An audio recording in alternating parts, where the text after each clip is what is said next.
Hi, and thanks for joining me here on Coming Home with John Allen.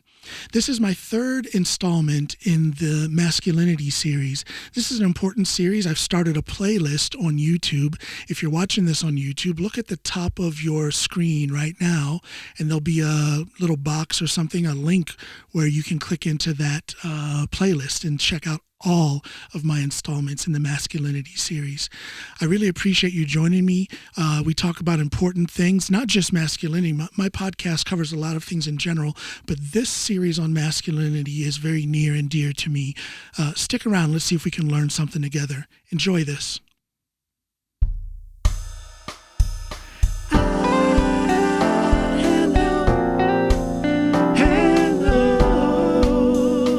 This is the Coming Home Podcast with John Allen.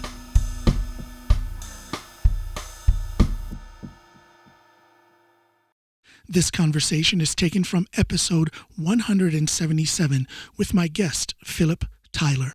Go to the comments section or to the description of this episode to get a link to that entire episode. Enjoy. People say the term, John, cathartic, right? We say it's this one seminal incident. Yeah. Each time I tell my story and share it with an audience, it has that effect.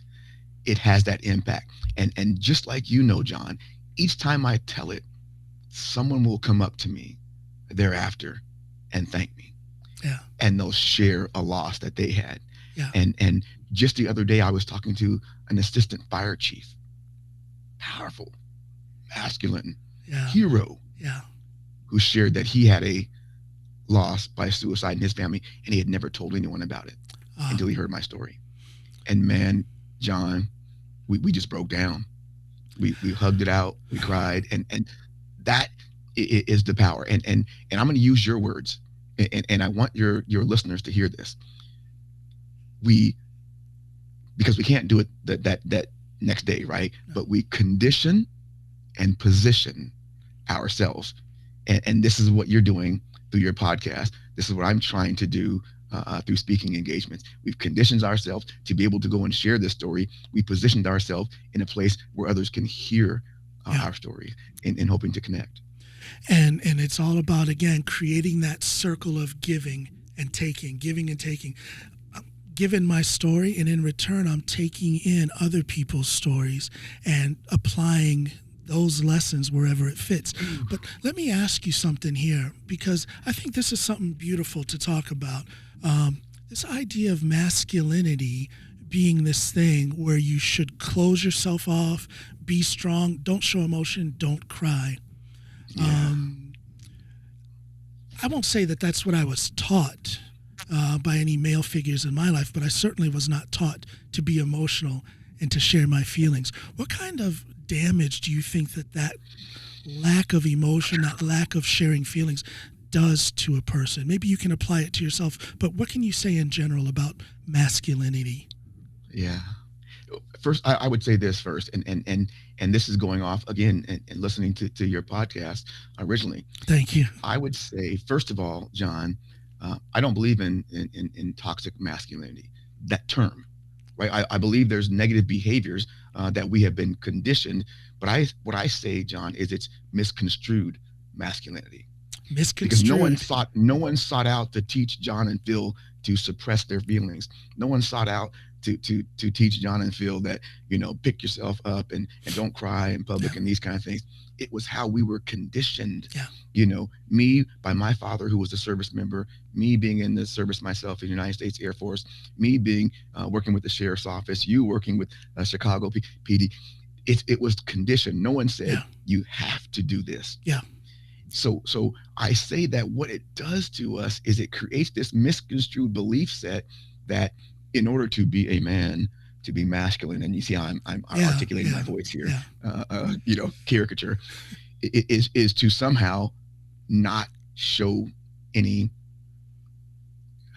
sensitivities, emotions, weaknesses, etc. And I think what that does, it creates in us negative coping skills. Yes. And those come in a variety of ways. Sadly, for myself and my family, it was a suicide by my son because he didn't feel he could express what he was holding on to. Um, for me, it's divorce. Because I didn't have the ability to express or be sensitive to the issues that were going on with my former spouse.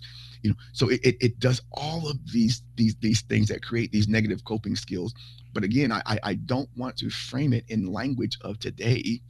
Uh, um, I that agree is with here you. today and gone tomorrow. It is simply misconstrued. No one sets out to do those things. I don't think so either. And I kind of shy away from using that term toxic masculinity as well, because a lot of people, as soon as they hear that, they've already made up their minds as to what the essence of the conversation is going to be. Yes, sir. Yes, Um, sir. but having said that, I think that, or let me ask you, what do you think it's going to take to reshape the general idea of masculinity today to where terms like toxic masculinity are no longer used, at least at the scope of its usage currently today? Yeah. Well, it's conversations like this. Yeah, It is two yeah, adult men with a background that would say they must be these hyper masculine men, yeah. powerlifting, Your law enforcement. powerlifting and police Yeah, work, and your Air Force, I'm U.S. military. Marines, Yes, and yeah, it'll take public conversations like this yeah, uh, that show that we can exist on a spectrum, just like black men exist along a spectrum. yeah, So does masculinity exist along a spectrum. yeah. You remember, you and I are old enough to remember back in the 70s, brothers was wearing, platform high Oh heel yeah, yeah, shoes yeah. and mascara and we would look at that today and go, man, that brother ain't masculine. What is he Right, doing? right, You, right, but they were willing to express whom they truly were, right? I mean, right. you couldn't get down with a setup with, playing acoustic guitar. Man, if you ain't slapping the bass or really riffing, I wasn't masculine enough, right? Right, right. I think it is us having this conversation. It's not us being pushed and prodded along by others to say how we have to be.